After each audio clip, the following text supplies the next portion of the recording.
Bonjour à tous, chers amis. Nous sommes en train de finir le premier chapitre de Sha'ar Yichud Va'emunah. C'est celui qui se rappelle ce qu'on avait vu la dernière fois, qui était tellement riche. On a vu ensemble les différents éléments, comment la langue hébreu fonctionne, la Lashon HaKodesh. On a vu qu'on a besoin pour ça d'avoir ce qu'on appelle les tirufim, chilufim, gematriot. On a vu comment on peut parfois associer différentes lettres, la composition de comment tu mets les différentes lettres, le compte numérique de chaque lettre, et on a vu aussi les échanges parfois, comment tu peux échanger la première et la dernière, mais tout ça pourquoi? On a parlé que Dieu a créé le monde B'asara Mamarot avec 10 paroles, et on a posé la question où tu vois le mot Even par exemple, le mot pierre, comment Dieu fait tenir le minéral si on ne voit pas ce mot pierre dans les 10 paroles avec lesquelles Dieu a créé le monde? On a expliqué qu'on n'a pas besoin d'avoir le mot lui-même, puisque la manière comment Dieu il agit sur terre, parfois c'est de manière voilée. Et de manière voilée, ça veut dire que même si le mot en soi n'est pas écrit, c'est pas parce que le mot il n'est pas écrit qu'au final, ça veut dire que la vitalité, la divinité ne se trouve pas à l'intérieur de ce mot.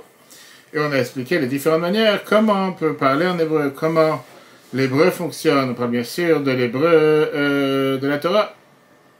Et avec ça, on a compris comment il n'y a pas quelque chose qui existe sur terre avec lequel ne profite pas de la vitalité, de la divinité qui injecte à l'intérieur et qui fait en sorte qu'elle vit tous les jours. On a vu les différents niveaux, bien sûr. Les différents niveaux, que ce soit les différents niveaux, que ce soit avec les différents transformateurs, l'électricité. Est-ce que c'est une telle puissance ou une telle puissance, etc., etc. Ok. Maintenant, la fin de ce premier chapitre. Mozakan il t'explique, on voit maintenant clairement pourquoi, par exemple, dans la Sarah Mamarot, pourquoi dans les 10 paroles avec lesquelles Dieu a créé le monde, c'est pas écrit à l'intérieur le mot, par exemple, Yehi-Even. Yehi-Or, qui a la lumière, qui a ci, qui on ne dit pas Yehi-Even, qui a la pierre. Pourquoi? Parce que puisque n'importe quelle créature privée ne pourrait pas supporter, contenir la puissance énorme qu'il y a dans les 10 paroles avec lesquelles Dieu a créé le monde, c'est la raison que tu es obligé d'arriver avec tout ce qui est ces différentes tirufim, ces différentes compositions de lettres, échanges de lettres, compte numérique pour diminuer l'abondance divine que Dieu donne à l'intérieur de chacune des créatures pour pouvoir les faire vivre. Le fil de numéro 2, dans la page précédente. Le fil chez un pratin ivrain, puisqu'il n'y a pas les détails des créatures, chacun détaillé, n'est pas mentionné dans la Sarah, dans les 10 paroles avec lesquelles Dieu a créé le monde. Ils ne peuvent pas recevoir la vitalité des 10 paroles avec lesquelles Dieu a créé le monde. Ça, c'est impossible. Et donc, qu'est-ce qui se passe? Ils n'ont pas la force de recevoir la vitalité. Elle a l'idée seulement par ça, chez Yored Achayet, que la vitalité, elle descend. Au Mishtalshel, elle découle madriga de niveau en niveau, pourtant plus bas qu'elle. Elle est des chilufim, par des échanges, au tumurot otiot, par ça que on va mettre une lettre à la place d'une autre, vegimatriot, les comptes numériques, shem cheshbon otiot, qui sont les comptes de lettres. Atiyuchal et tzamtzem, jusqu'à ce qu'elle puisse descendre, se contracter, ou les tlabèches, s'habiller, ou les tavot memena, et être créée à partir d'elle. Nivra prati, chaque individu, chaque création, chaque créature, de manière individuelle. Ok. C'est très bien qu'une des manières comment éduquer les enfants dans le peuple juif, c'est d'apprendre d'abord les lettres, chaque lettre séparément, et après apprendre aussi les voyelles. Il y en a qui ont voulu apprendre de différentes manières, enseigner de différentes manières. Ils ont voulu d'abord apprendre tout le mot sans forcément apprendre chaque lettre. Mais les grands du peuple juif, à travers les générations, ils ont demandé d'être têtus, de s'entêter sur la manière, on va dire, traditionnelle d'apprendre. Pourquoi? Parce qu'il y a une sainteté, il y a un gdusha dans chaque lettre séparée.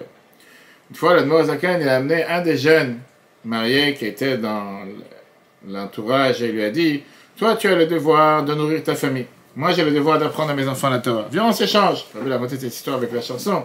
Viens, on s'échange. Moi, je vais nourrir ta famille et toi, tu vas enseigner la Torah à mes enfants. Le Mozakan, il lui explique, tu sais comment enseigner? Il lui dit comme ça. La première chose qu'on apprend à un enfant, c'est le Aleph-Bet. La première lettre, c'est un Aleph. Un Aleph, il a le point en haut, il a le point en bas, il a la barre au milieu. Un enfant juif, il doit savoir que le Aleph de la Torah, c'est le Yud d'en haut. Le Yud d'en haut représente Dieu. Le Yud d'en bas représente le juif. La barre au milieu, c'est la Emouna qui les attache. Ou bien, une deuxième explication, le Yud d'en haut, c'est la Neshama, l'âme. Le yud d'en bas, c'est le corps. Et la barre de Yirat Shamayim, la barre de la crainte de Dieu, ça c'est au milieu, ça c'est ce qui attache la Neshama et le corps. Rabbi racontait cette histoire en chantant de la même manière que la noix à laquelle on avait chanté. Maintenant qu'on a compris le secret des lettres et la manière comment Dieu il agit sur terre avec les différentes lettres, maintenant on va comprendre aussi les différents noms de Dieu, les différents mots et les différents noms tout court que les choses s'appellent en hébreu. Quand tu dis... ça à tes enfants de 3 ans? Je pense, bien sûr, 100%. Oui, bien sûr. Quand tu lis maintenant, quand tu lis l'histoire de la création du monde, l'histoire de la création du monde dans Bereshit, tu vois que les noms prennent place énormément importante. Qu'est-ce que ça veut dire que les noms prennent place? Tu vois par exemple que la Torah elle te dit Vayikra Elokim la or yom, Dieu il a appelé la lumière jour. Velachoshech kara laila, l'obscurité Dieu il a appelé nuit. Après on dit Vayikra Elokim la rakia shamaim, Dieu il a appelé le ciel shamaim, le ciel. Dieu a donné des noms à chaque chose, c'est au début de la création. Vayikra Elokim la basha'eret, il a appelé la terre sec, il a appelé la terre. Migvamaim où s'est réuni tout l'eau, il a appelé Yamim, les océans. Vayikra et Shema Madame, il a créé l'homme et la femme, il les a appelés Adam, etc., etc. Et après on voit, 6e jour de la création, comme quoi Dieu il a créé Adam Arishon, il a donné des noms. Dieu il a amené les animaux vers Adam. L'irod ma yikralo, quel nom il va leur donner? V'chol asher yikralo Adam nefesh chaya v'shmo. Chaque nom qu'Adam a décidé d'appeler tel et tel animal ou telle et telle créature, c'est le nom qui lui a été donné. Ok. Maintenant, on voit après qu'il a même donné le nom à la femme. Comment la femme s'appelle en hébreu Isha? Parce qu'il a dit Kime Ish Lukachazot, parce qu'elle a été prise de l'homme. Pourquoi l'homme il a été appelé Adam? Parce qu'il vient de Adam, il vient de la terre, etc., etc. Et le Midrash te raconte que tout le fait de nommer les différentes créatures, ça m'a montré sur la sagesse d'Adam Arishon, sa supériorité par rapport aux anges, qu'eux ils n'ont pas réussi à donner des noms aux créatures alors que lui il a eu la possibilité. On dit qu'Adam Arishon, c'est celui qui a même appelé Dieu Adnei, qui veut dire mon maître, mon Dieu, etc. C'est écrit dans le Midrash. Après, on a les noms de Dieu, les différents noms de Dieu. On sait très bien que les différents noms de Dieu, chaque nom est énormément important. Il y a différents noms qui sont tout un monde. Chaque nom est en fonction de ce que Dieu est en train de faire à ce moment précis. C'est en raison pourquoi la Torah elle emploie tel nom et pas tel nom. C'est le Dieu des armées, la nature, surnaturelle, etc., etc. Alors, la question que tout le monde peut demander, c'est qu'est-ce qu'est la grandeur de donner des noms? Je peux inventer un nom sur chaque chose. Je peux te dire que, je sais pas, la route, ça s'appelle pas route, ça s'appelle Pierre. On va savoir. Pourquoi tu dois avoir une sagesse pour donner le nom à telle et telle chose? On dit qu'Adam Arishon était tellement important que lui, il était capable de donner des noms à chaque chose. Et on te parle. Ce que Dieu il a fait au début de la création du monde, il a donné des noms aux choses. Il a nommé les choses. Ce qui est tellement important de nommer les choses. Tu peux faire sans nommer les choses. Il s'avère, et ça c'est l'importance, c'est plusieurs cours, l'importance des noms. Pourquoi l'importance de nommer chaque chose, l'importance d'un nom qu'on donne à un enfant, etc. Le nom montre et vient représenter les différents traits de caractère qu'il y a dans cette chose. Et c'est le canal par lequel passe la vitalité divine qui fait exister cette chose-là. Puisque chaque élément que Dieu a créé sur Terre, il y a plusieurs composants. Il y a la couleur, le poids, la force, l'utilisation, les différentes manières à les utiliser, les différentes choses, attributs avec lesquels telle et telle chose existe. Pareil, les animaux, ils ont un aspect, ils ont un comportement, ils ont des possibilités, ils ont des réactions, ils ont un développement. Et chaque chose qu'un animal fait est différent de l'autre. Le nom de chaque chose vient représenter les traits de caractère, exactement les caractéristiques de cette chose. C'est comme si je vais te dire, c'est l'ADN de la chose. Ça, c'est le nom. Ça, c'est ce que ça représente. Et ça vient avec les différentes lettres que tu mets ensemble qui donnent le nom à telle chose. Puisque chaque lettre, elle a une qualité particulière. Et quand tu les composes ensemble, automatiquement, ça vient nommer, ça vient donner un trait de caractère et un attribut spécial par rapport à telle chose qui est appelée de telle manière. Maintenant, c'est pas seulement que ça vient de montrer les caractères de la chose. Plus que ça. Le nom, comme on l'a dit tout à l'heure, c'est le canal à travers lequel l'abondance de la vitalité divine passe à cette chose. Parce que les noms, les lettres du nom, viennent au final des 10 paroles avec lesquelles Dieu a créé le monde, par les différents, comme on a vu dans les cours précédents qu'on peut voir sur le Torah.fr, par les différentes sirufim, associations, chilufim, échanges et guématria, compte numérique. Et à travers ça, ils reçoivent leur source, ils reçoivent leur force pour pouvoir donner naissance, créer cette créature spécifique et la faire maintenir à chaque instant, comme on va voir plus tard aujourd'hui, dans le début du 2e chapitre, la grande erreur que les philosophes ont fait par rapport à la pensée juive. Nous prenons un simple exemple. Parce qu'on n'a pas le temps, on ne peut pas parler maintenant de tous les noms et de tous les noms de Dieu, etc. Parfois, par exemple, le nom de Dieu, ce qu'on appelle le tétragramme, le nom de Dieu qui a 4 lettres. C'est très bien que les 4 lettres viennent allusionner les 10 attributs avec lesquels Dieu a créé le monde. Prenons le Yud. C'est quoi le Yud? Le Yud, on a toujours dit que le Yud, par sa forme, représente la Chokhma. Chokhma qui veut dire la sagesse. Pourquoi? Parce que le Yud, c'est un point, juste un seul point. Et ça, c'est la Chokhma. Chokhma, ça veut dire la graine de départ, la première idée que tu as avant de commencer à étaler, comprendre, de mettre le plan en action. Voilà, l'idée, tu vas recevoir une idée. Chokhma, c'est une graine, un point, c'est comme le Yud. Le He vient représenter déjà la Bina qui est l'intellect, qui vient développer la Chokhma. Pourquoi? Parce que le He se développe, le Yud, en largeur et en longueur. Et ça, c'est ce que fait la Bina. Qu'est-ce que la Bina? Qui vient développer la sagesse en longueur et largeur, ça commence à prendre forme. J'ai eu cette idée, maintenant je mets cette idée sur ordinateur, je mets cette idée sur papier, je commence à développer comment va avoir l'air le projet, comment va avoir l'air cette chambre, comment va avoir l'air cet objet, etc., etc. Arrivons au Vav. Vav, on sait que c'est le compte numérique 6. 6, c'est les 6 attributs avec lesquels Dieu a créé le monde. La bonté, la rigueur, l'harmonie, la victoire, etc., etc. Pourquoi? Parce que d'abord, le Vav, ça a cette longueur, qui veut dire que ça fait descendre de haut en bas. Et ça fait allusion aux attributs avec lesquels Dieu fait descendre sa divinité sur terre. Ça vient aussi en liaison avec le compte numérique 6, les 6 midot. Je dis, mais il n'y a pas 6, il y en a 7. Et la 7e mida, la 7e mida, c'est quoi? La 7e mida, c'est Malchut. Malchut, c'est le dernier E. Malchut qui veut dire la ouette. Et pourquoi? Parce que d'abord, le E, c'est le compte numérique 5. Parce qu'on dit que Malchut représente la force de la parole. Et on sait très bien que les 22 lettres s'expriment à travers 5 mouvements de la bouche. Il y a différentes lettres qui s'expriment avec différents mouvements. Et la manière comment tu exprimes la lettre, puisqu'on dit que la lettre de base, c'est la matière avec laquelle toutes les lettres s'expriment, c'est le He. Et à travers la manière comment tu vas prononcer chaque chose, tu vas pouvoir les prononcer de manière différente. Comme les lettres se divisent par différents, comment ça va? Comme les lettres se divisent de différentes manières, comment tu peux exprimer les différentes choses? Automatiquement, pourquoi? Parce que le He, ça fait aussi allusion au mot Hevel, qui veut dire le souffle qui sort de la bouche, qui sort des poumons, comme la lettre He, que tu peux prononcer seulement pas forcément rien qu'en respirant. Et à travers ça, tu commences à faire descendre sur terre toute cette divinité. Donc on va voir que les 4 lettres du nom de Dieu, chacune représente quelque chose de différent, et ils ont cette forme et ils portent ce nom en fonction de ce qu'ils veulent dire. Maintenant, on va comprendre par exemple la fameuse phrase qu'on répète sans arrêt avec le premier couple qui était stérile, que la Torah nous raconte qu'ils ne pouvaient pas avoir des enfants. La Torah nous dit qu'il fallait changer les lettres du nom. Changer les lettres, comment on a changé les lettres? Par ça qu'on a eu Ish et Isha, la Torah te dit, on peut reprendre, c'est écrit dans la Gemara Sota, Ish ve Isha zacho shrina benem. Si un homme et une femme méritent, la divinité règne parmi eux. S'ils ne méritent pas, la Gemara Sota, page 17a, te dit Esh achlatam, c'est un feu qui les mange, un feu qui les dévore. Pourquoi?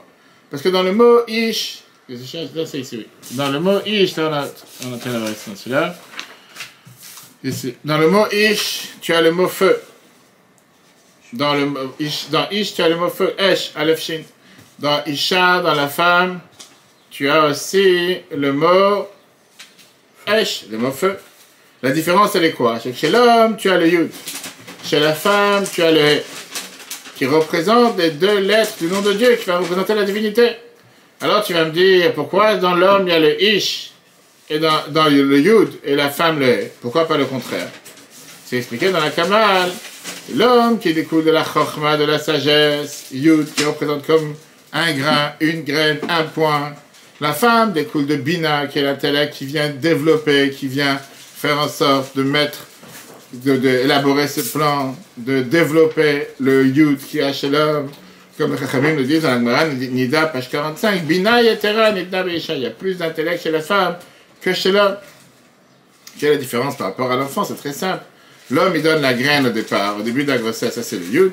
La femme développe cette graine pendant les 9 mois, et ça c'est le He.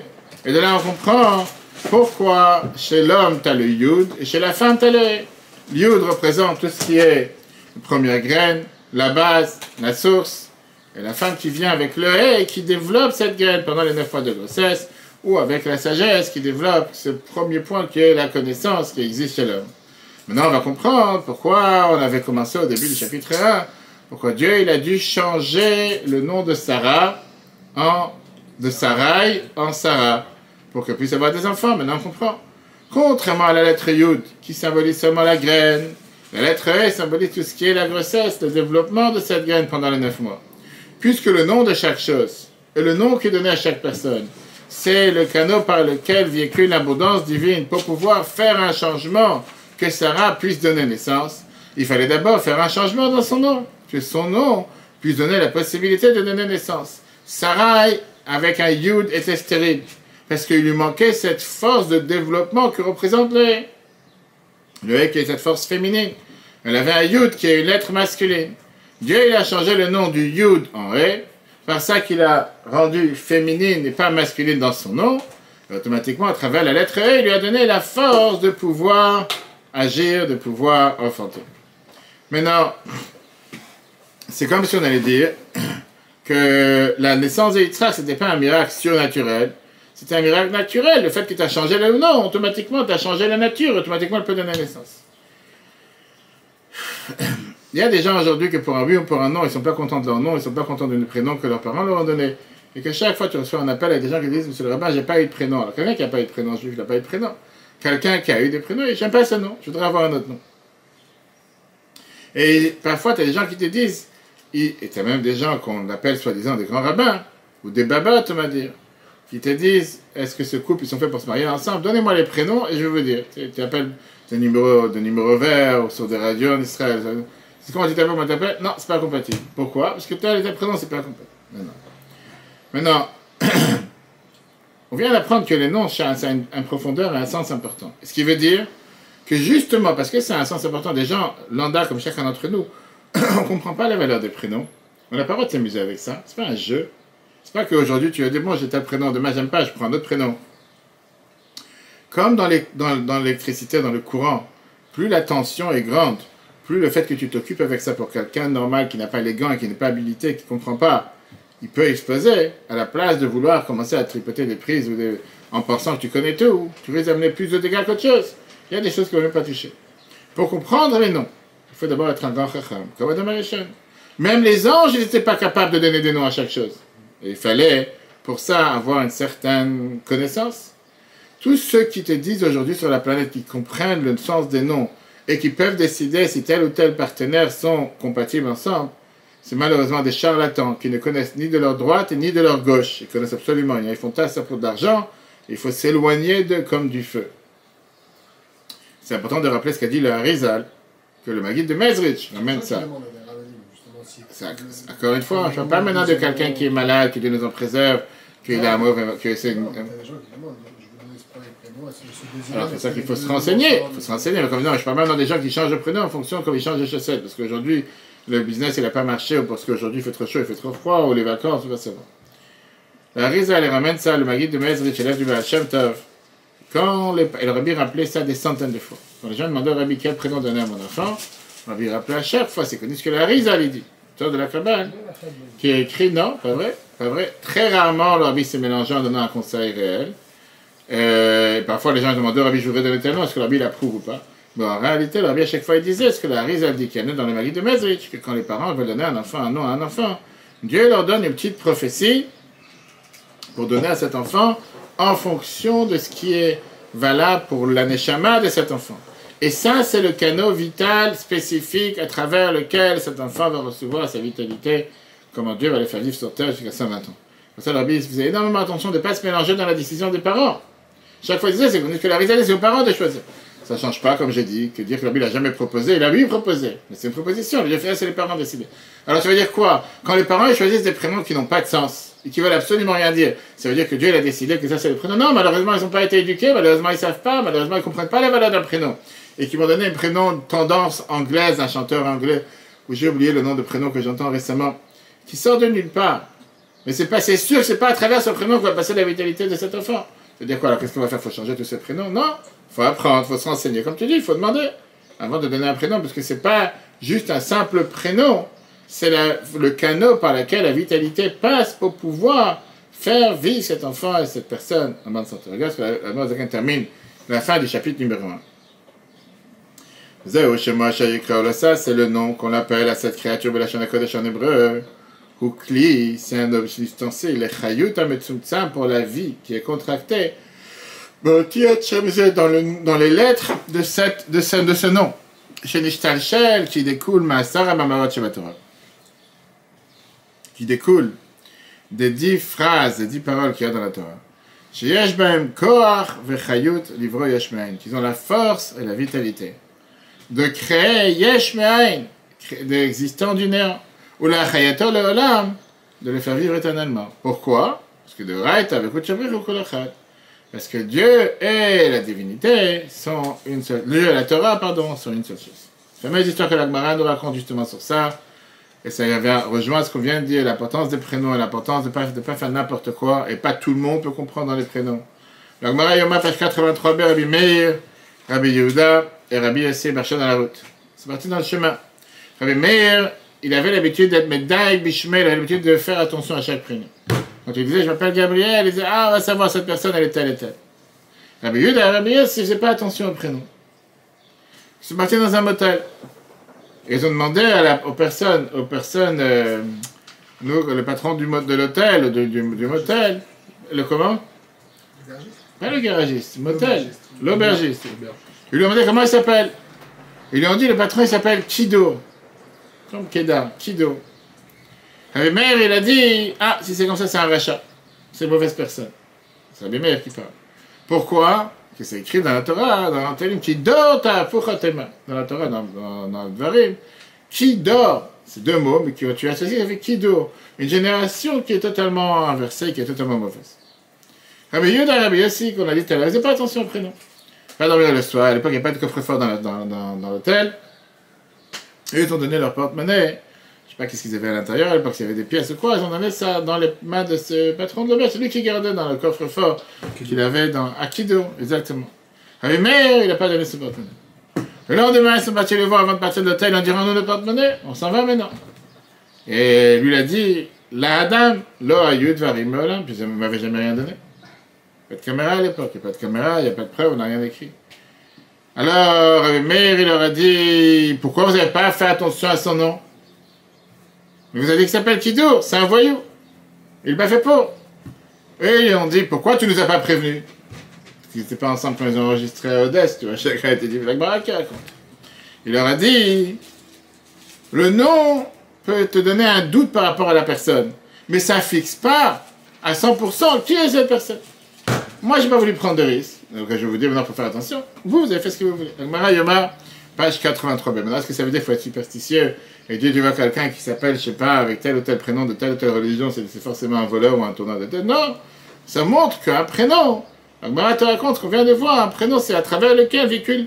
Tu vas dire plus que ça. Quelqu'un qui est appelé avec un tel prénom, c'est forcément qu'il va être un rachat. Forcément qu'il va être un mauvais nom. Il faut travailler sur soi. Mais c'est différent quand depuis le départ, tu veux faire les choses correctement. Pourquoi faire les choses tordues pour après les réparer?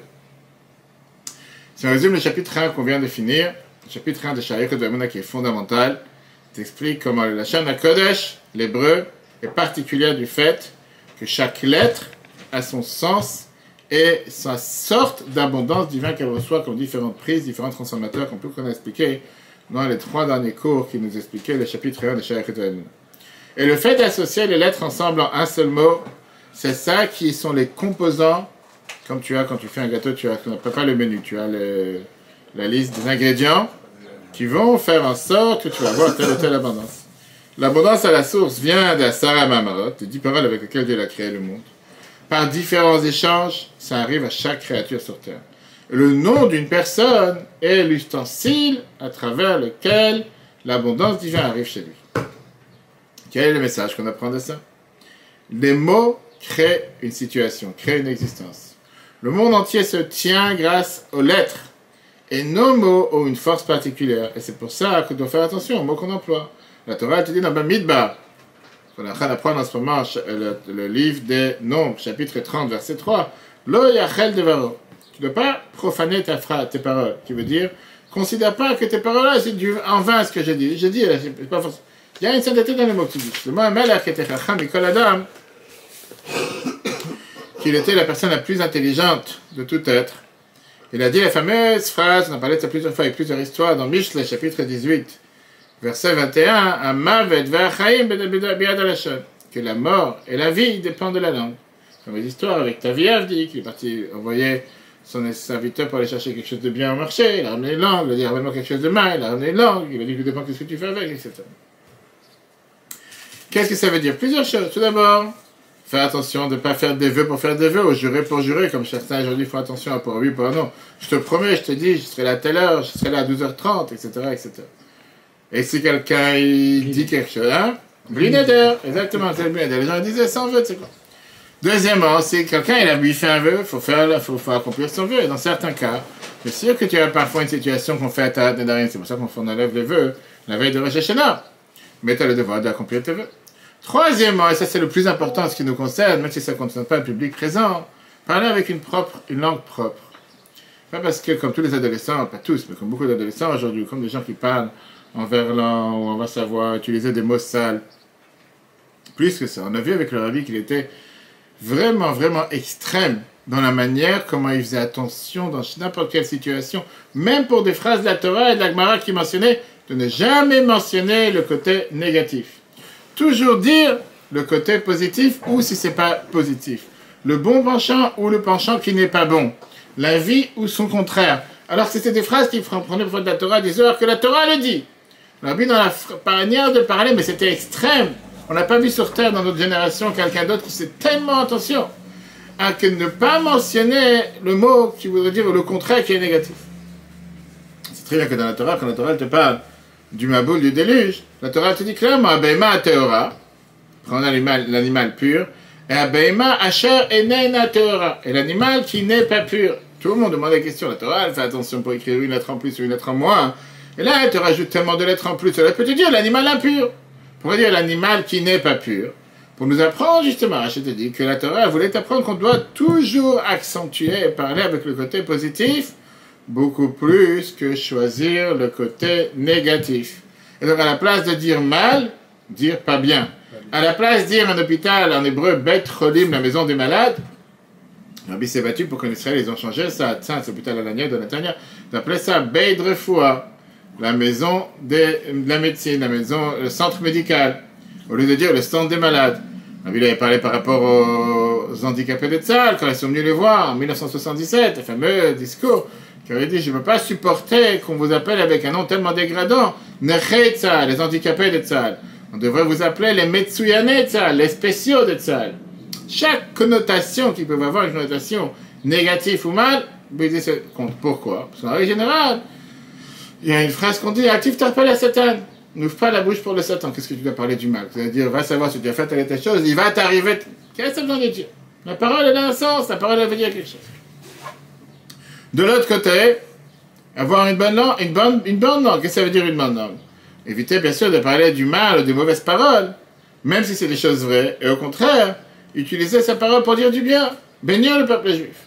Et c'est pour ça que la Torah te dit, Atei birkat ediot kala beinacha. Prends pas à la légère la bénédiction de quelqu'un, bénis n'importe quelle personne. Que Dieu te bénisse, que tu réussisses. Qu'est-ce que ça te dérange de dire du bien? Quand tu bénis quelqu'un, Dieu dit, ah, tellement de gens le bénissent, il faut qu'il soit béni. Et c'est pour ça qu'on apprend, c'est un cinquième et dernier point sur la langue, la force de bénir chaque juif. Utiliser la bénédiction, que ce ne soit pas quelque chose de prendre qui je suis pour bénir. C'est faux. Chaque juif qui bénit un autre juif, ça a une valeur. Le mot Zakan avait l'habitude de dire qu'est-ce qu'un Fabrengen chassidique, quand 10 juifs se réunissent, comme on va voir si Dieu veut lundi dans 2 semaines, pour la 29e Iloula du Rabbi ici, que quand tu as 10 juifs réunis ensemble, et tu souhaites des bons souhaits l'un à l'autre, ça peut avoir un plus grand impact que ce que l'ange Michael il peut faire. À tel point que 10 juifs, pourquoi? Parce que 10 juifs, tu as la Shrina qui réside. Et quand quelqu'un dit le Chaim à l'autre, et quand quelqu'un souhaite du bien à l'autre, automatiquement, tu as beaucoup plus de chances que les choses s'accomplissent.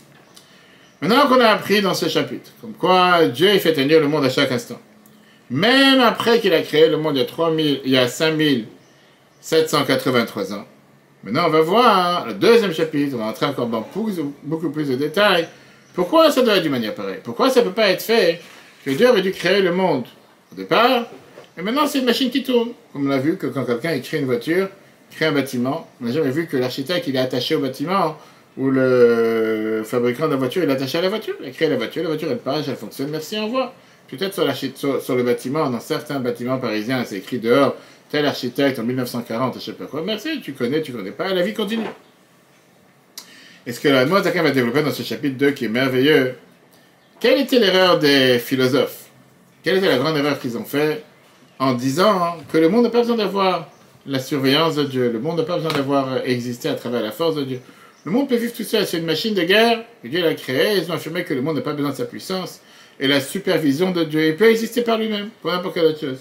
C'est comme n'importe quel architecte ou n'importe quel artisan qui fabrique quoi que ce soit, une femme qui fait un gâteau, quelqu'un qui cuisine, pas besoin d'avoir la main dans la pizza, ça y est, c'est fait, tu l'as mis au four, ça y est. On va dire que c'est toi qui l'as fait, mais la chose elle existe sans toi. Alors, dans ce deuxième chapitre, il va développer quelle était la racine de leur faute et la grande différence fondamentale qu'il y a entre créer existant de l'existant et l'existant du néant. Et ça, c'est quelque chose que seul le bon Dieu est capable de faire et personne d'autre est capable de faire. On ne va pas avoir le temps de développer tout le premier sujet du deuxième chapitre, on va commencer déjà. On l'a vu, mais là, on va voir dans tous les détails très très riche. Et on va avec le soleil, c'est d'ailleurs, comme j'ai dit, c'est le Tanya qu'on a appris ces jours-ci, la semaine dernière et cette semaine, dans Chitat, tous les jours, Shah, Yichud Vaimuna, etc. Donc, on raconte sur deux grands rabbins qui se sont rencontrés dans la dernière génération avant la guerre. Et un d'eux, c'était le Rogatchover, qui était le gaon de Rogatchov, qui était connu pour être avec une tête poignante, une des plus grosses têtes du peuple juif dans la génération précédente.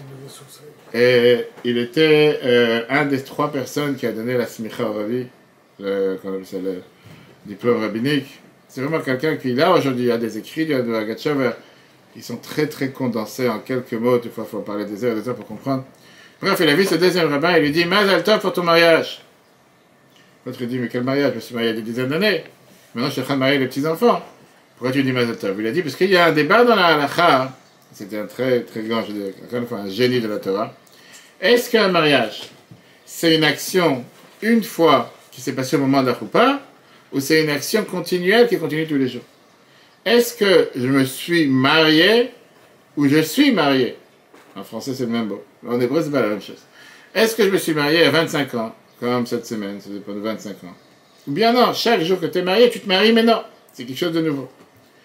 Maintenant, puisque toi, tu dis dans tes écrits, dans tes responsables halachiques, que le mariage, c'est une action continue, ça veut dire qu'à chaque instant, tu te maries à nouveau. C'est la raison pour laquelle je te souhaite un Mazal tov, parce que toi, tu viens de te marier.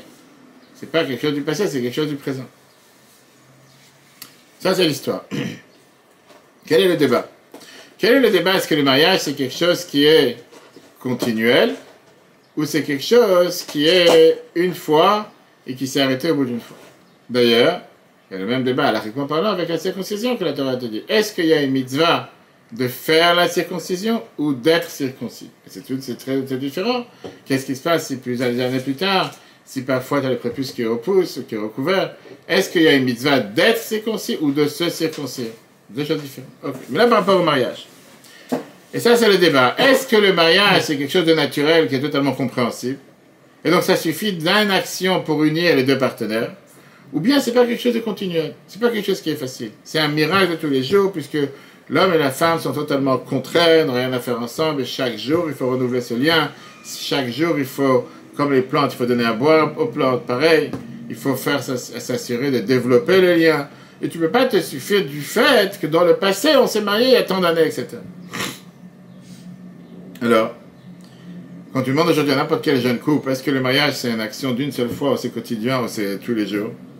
Est-ce qu'il faut investir dans le mariage tous les jours pour nourrir le mariage, pour faire évoluer le mariage? Ou bien non, c'est quelque chose d'une fois? Ceux qui ont l'expérience, ils vont te dire qu'un mariage c'est un miracle, puisque l'homme et la femme par définition sont contraires, et leur lien ensemble, c'est un énorme étonnement. Le lien qu'on a eu hier, ce n'est aucunement garanti qu'on aura ce lien aujourd'hui. Chaque jour, il faut investir dans le couple. Chaque jour, il faut agir quotidiennement l'un envers l'autre. Pas forcément, comme on dit plusieurs fois, c'est pas pour ça qu'il faut utiliser la carte bancaire. Je veux dire Shalom Bayit, le CV. Mais il faut investir dans le couple avec des mots, avec des actions. Et si tu arrêtes d'investir dans ton couple, au final, les conflits et les différences vont monter à la surface. J'ai raconté ça plusieurs fois, j'ai raconté ça dans plusieurs mariages, dans plusieurs couples. Il y avait une fois une personne, un couple qui sont venus, ce sont de personnes âgées, on va dire, qui étaient mariées depuis longtemps et qui étaient en dispute, sont venus voir un thérapeute de couple. Et il a demandé à la femme, c'est quoi le problème? Elle a dit comme ça, mon mari ne me valorise pas. L'homme, il a dit, c'est un mensonge, je valorise ma femme énormément. Alors il a demandé à ce thérapeute de couple à la femme en lui disant d'où tu sais qu'il ne te valorise pas. Je lui ai dit parce qu'il ne me le dit jamais. Jamais il dit qu'il m'aime, jamais il dit qu'il me valorise, que je fais si bien, etc. Le thérapeute de couple lui demande au mari en lui disant pourquoi tu ne dis pas. Alors c'est très simple. Le jour du mariage, je lui ai dit que je la valorise et que je l'aime. Depuis, ça n'a pas changé. Si un jour ça change, je le ferai savoir. Pourquoi je vais le dire tous les jours? Bien sûr qu'il a fait une erreur, parce que la réalité, elle est qu'on doit investir dans le couple tous les jours. Pourquoi on a parlé du mariage? Quel rapport avec le mariage? Parce que ça, c'est tout ce que le Mozakan va parler dans ce deuxième chapitre, qui est le miracle qu'il y a dans la nature. On sait ce que les Chachamim nous disent dans la Gemara Sota qu'on a fini, on avait appris au début du temps du Homer, la comparaison qu'il y a entre le couple et l'ouverture de la mer Rouge. À tel point qu'on te dit que qu'est-ce que Dieu a fait depuis qu'il a créé le monde? Il est assis en train de faire en sorte que les couples se maintiennent. La Gemara, elle te dit, c'est tellement dur, la Gemara te dit qu'Hachem les Afghans qui créent Yom Souf. C'est aussi dur que l'ouverture de la mer Rouge. Alors c'est ça qu'on va voir aujourd'hui. Quelle différence il y a entre la nature et un miracle? Quelle différence entre la création, comment Dieu a créé le monde, et la formation? Deux choses totalement différentes. On va comprendre une des bases fondamentales de la foi juive qui s'appelle la Hashgacha Pratit, la providence divine. Et c'est pour ça qu'on commence avec le premier débat. On va commencer, tu vas bien la semaine prochaine, on va commencer avec le premier débat. Est-ce que le monde, c'est une matière dans la main du forgeron, ou comme on dit dans la fameuse chanson qu'on chante de Jour de Kippour, comme une hache dans la main du fabricant, qu'il y a quelqu'un derrière qui dirige le monde à chaque instant, ou bien non? Quel est le miracle qu'il y a dans la nature? Est-ce qu'il y a une différence entre la nature et un miracle? Troisièmement, pourquoi tous les matins tu dis dans la prière, encore une fois, on revient à ce qu'on prie tous les matins, mais pas forcément réfléchi, quand on dit dans Vaïvaïr David, Va'ata mechaya et kulam. Et toi, tu donnes vie à chaque instant. Pourquoi toi? Pourquoi on dit que toi, tu donnes vie à chaque instant? Pourquoi toi et pas autre chose? Et avec ça, on va comprendre, si Dieu veut, la prochaine fois, on verra ça mercredi, qu'est-ce que étaient les grandes erreurs de tous les grands philosophes? Et quelle était la base d'abord de cette erreur? D'où ils sont arrivés à une telle erreur? Pourquoi les philosophes, ils sont venus en te disant le monde a été créé par Dieu, on est d'accord. Mais mis à part le fait que le monde a été créé par Dieu, le monde n'est pas dirigé par Dieu. Il n'y a pas ce qu'on appelle cette providence divine. Dieu n'est pas présent à chaque instant. Il a créé le monde, on est d'accord, on ne discute pas sur ça, mais maintenant il s'est retiré. Comme n'importe quel architecte, comme n'importe quelle personne qui a créé le monde. Maintenant le monde, il se gère tout seul. C'est un automate qui a une batterie solaire, etc., etc. Tu comprends? Et donc, sur ça, on verra si Dieu veut, la semaine prochaine, on va pas commencer à développer ce sujet-là. Il va d'abord expliquer longuement quelle est la logique derrière l'argument qu'on appelle ça, c'est pas seulement des philosophes, c'est surtout de ceux qu'on appelle les apikoros, ceux qui ne croient pas dans la Torah orale. Le Mozaken va te dire que l'erreur, elle venait, est-ce que je dois dire que la création du monde, c'est quelque chose qui s'est passé il y a des milliers d'années, et aujourd'hui, on n'est plus dépendant? Ou bien non, on est dépendant à chaque instant? Et la preuve, d'où on le dit et te dit, la Mozaken, il emploie des termes durs en disant c'est des idiots qui comparent la création du monde à la création d'une table ou d'une chaise ou d'un élément, qu'ils te disent, puisque cet élément aujourd'hui il est sur la nature sans avoir affaire avec celui qui l'a créé, la même chose avec le monde. Il veut dire c'est impossible, c'est deux choses totalement différentes. Et il va t'expliquer l'erreur qu'ils ont fait par rapport avec, comment on appelle ça, l'ouverture de la mer Rouge et tout le reste. On verra le rapport avec le couple très très riche. Si Dieu veut, ça sera le deuxième chapitre. Le cours en replay, chers amis, sur etora.fr. Très bonne journée à tous et si Dieu veut, à la semaine prochaine.